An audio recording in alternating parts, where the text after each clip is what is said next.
Yo creo que los precios aumentaron más de lo que hubiera correspondido.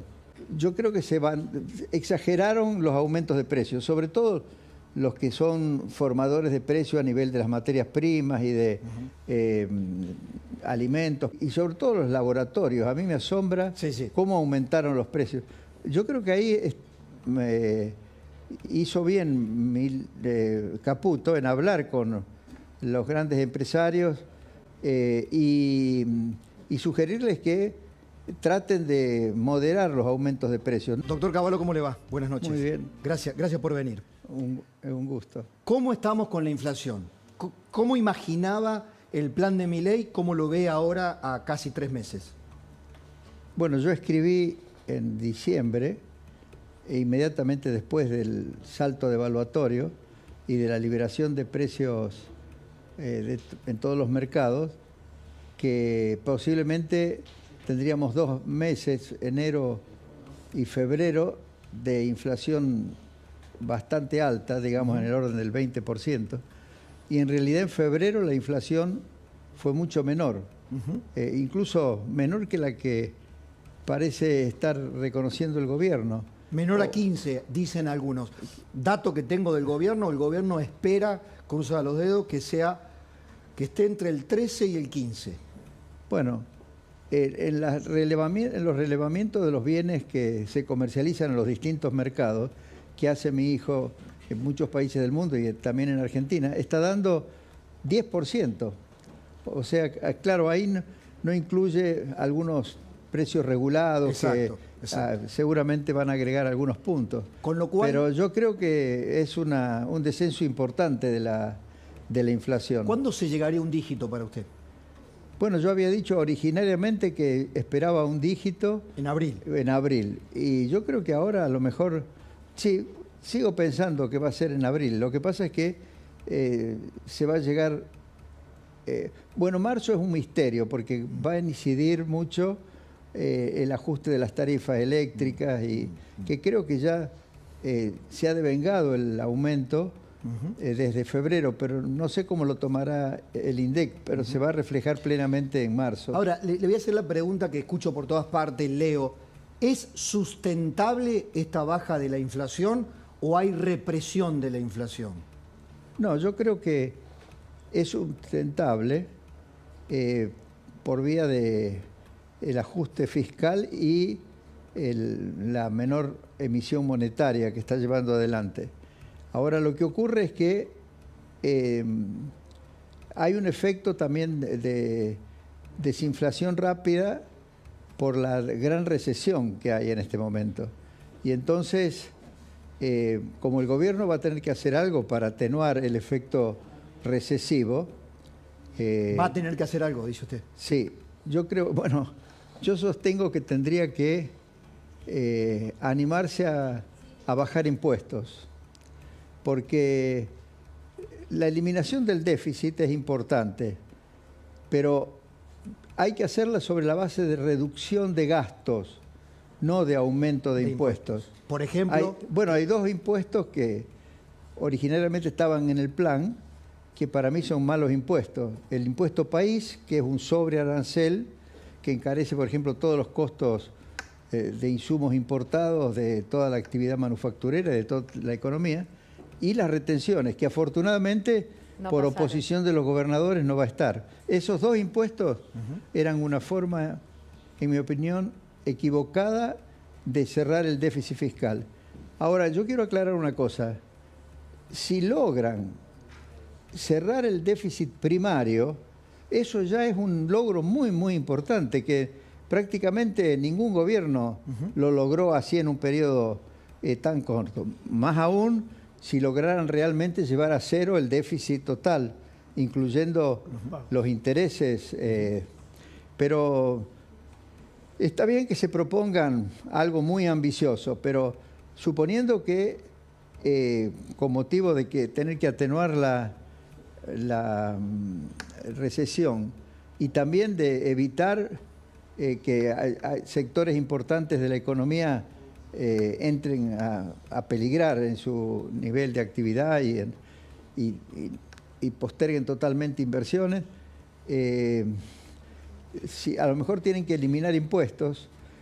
Menciono el impuesto de este país, que cuanto antes se lo pueda eliminar hay que hacerlo, no introducir las retenciones, y yo creo que habría que incluso reducir las cargas sociales para aumentar el empleo formal, e incluso los impuestos muy distorsivos. ¿El del cheque? El del cheque, que nació allá con usted. Claro, pero como una cosa transitoria en una crisis. Transitoria, el impuesto al cheque transitorio. Pero también está ingresos brutos, es peor que el impuesto al cheque. Es una aduana, una verdadera aduana provincial. Entonces, ese lo tienen que conversar con los gobernadores. Sí. Yo creo que es muy importante el diálogo que va a comenzar con los gobernadores, no tanto para la aprobación de las reformas de fondo, que esas, en mi opinión, van a tomar tiempo y que se van a poder hacer cuando el gobierno haya logrado estabilizar, ¿no? Sí. Pero sí para lograr consolidar el clima de estabilización y reducir el gasto público. Las provincias se han desbandado mucho más que la nación en materia de gasto público. Así que es muy razonable que el presidente les diga, señores, tienen ustedes que trabajar muy eficazmente en la reducción del gasto público. Flor, vos que estuviste con el tema precios, empresas, precios, algo ha dicho Cavallo al respecto. Bueno, claro, Caputo les dijo esta semana a las empresas que primero quiere bajar la inflación, después crecer y después bajar impuestos, y además les dijo, bueno, no voy a tocar el dólar, así que no deberían subir mucho más los precios. Primero, ¿cómo se cierran los números si bajamos impuestos? O sea, el gobierno está primero pensando en otras cosas antes. Y después, ¿cómo se bajan los precios? Hoy estamos caros en dólares. Bueno, yo creo que los precios aumentaron más de lo que hubiera correspondido. Lo cual es natural después de mucha represión del sistema de precios, de inflación reprimida, y cuando se produce un salto devaluatorio grande, y además la gente, los que no pudieron pagar importaciones, tenían deuda por importaciones, miraban básicamente el dólar libre, digamos, el contado con liquidación, más que el dólar oficial, amén de que el dólar oficial está aumentado por el impuesto país. Así que yo creo que exageraron los aumentos de precios, sobre todo los que son formadores de precios a nivel de las materias primas y de alimentos, pero grandes empresas, y sobre todo los laboratorios. A mí me asombra cómo aumentaron los precios. Yo creo que ahí hizo bien Caputo en hablar con los grandes empresarios y sugerirles que traten de moderar los aumentos de precios. No estamos hablando, yo nunca propuse acuerdos de precios ni de esos mecanismos que utilizó el gobierno anterior, pero sí que el sector privado, que a la postre va a tener la economía organizada como yo supongo que a ellos les gusta, es decir, con transparencia, competencia en los mercados, sin que el gobierno se meta en los mercados, y una economía abierta. Así ¿no? es. Diego. Doctor, hablaba recién usted del gasto público y puntualmente el de las provincias, ¿no? Achicar el gasto significa, sin duda, achicar el Estado. En aquel momento, cuando usted lo hizo con mucho acompañamiento legislativo y demás, era otro país. Había otros indicadores sociales, otro nivel de desempleo y demás. Otro mercado laboral, quizás mucho más dinámico que ahora.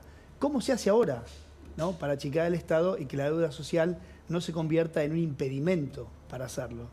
Yo creo que al frente de cada organismo que se sabe sobredimensionado y al frente de cada empresa que genera muchas pérdidas, tanto en la nación como en las provincias, hay que poner gente capaz de tomar las decisiones con muy buen criterio. A mí me había alegrado mucho que lo pusieran Osvaldo Giordano en el ANSES, y yo creo que si lo hubieran mantenido en el ANSES, estoy seguro que se iban a producir reducciones de gastos muy importantes sin afectar a los jubilados, sino sacando la burocracia excesiva y los mecanismos de corrupción. En cada uno de los organismos hay que poner una persona. Yo, por ejemplo, cuando tuve que designar a quién ponía al frente del correo, lo puse a Haroldo Grisanti. Y Menem, con muy buen criterio, cuando tuvo que decidir quién ponía al frente de YPF, puso a Estenssoro. Claro. Dos empresarios con gran experiencia y muy comprometidos en producir las transformaciones que te permiten reducir el gasto y eliminar los déficits. Ya estoy cerrando el programa, lo quiero saludar a Luis Majul, incorporarlo y le quiero preguntar a la vez. Hola Luis, ¿cómo te va? Hola, te anticipo, está acá Trebuch. Vamos a poner en segundos un corte de la entrevista exclusiva que Esteban Trebuch le hace a Milei y que van a ver completa a partir de las 10 de la noche. Imperdible el diálogo de Trebuch, de Esteban con Milei. ¿Cuándo estaremos en condiciones de salir del cepo? Yo distingo entre el cepo de todas las transacciones de naturaleza financiera y no comerciales, que eso para mí se podría salir ahora de inmediato.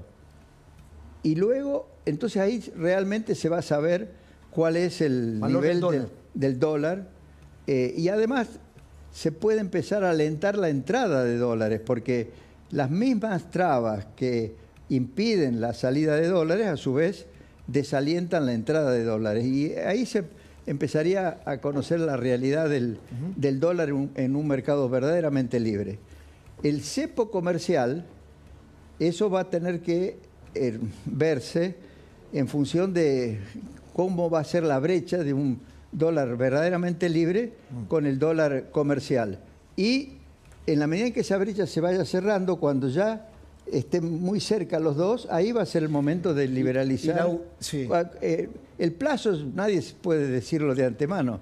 Yo siempre pensé que ese proceso de reunificación y liberalización del mercado cambiario podría requerir todo este año.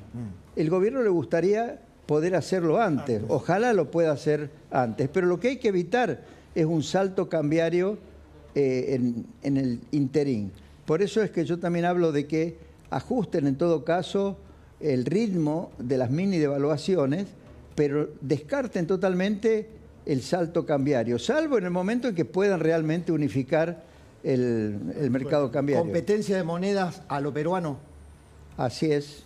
¿Eso es lo que está proponiendo también usted? Claro, eso es lo que yo creo que tiene en mente ahora Milei y Caputo. No el proceso peruano que llevó desde el Fujishock en el 91 hasta realmente la estabilización que se produjo en el 99. No es que piensen tomarse un plazo de esas características, pero una vez que reunifican y liberalizan el mercado cambiario y se le da al dólar el carácter también de moneda de curso legal igual que el peso, a partir de ese momento el modelo que hay que tener de manejo monetario es precisamente el peruano. Bien, dato. Domingo, gracias por venir. Muchísimas gracias. Es la marcha del león, rugiendo cada vez más.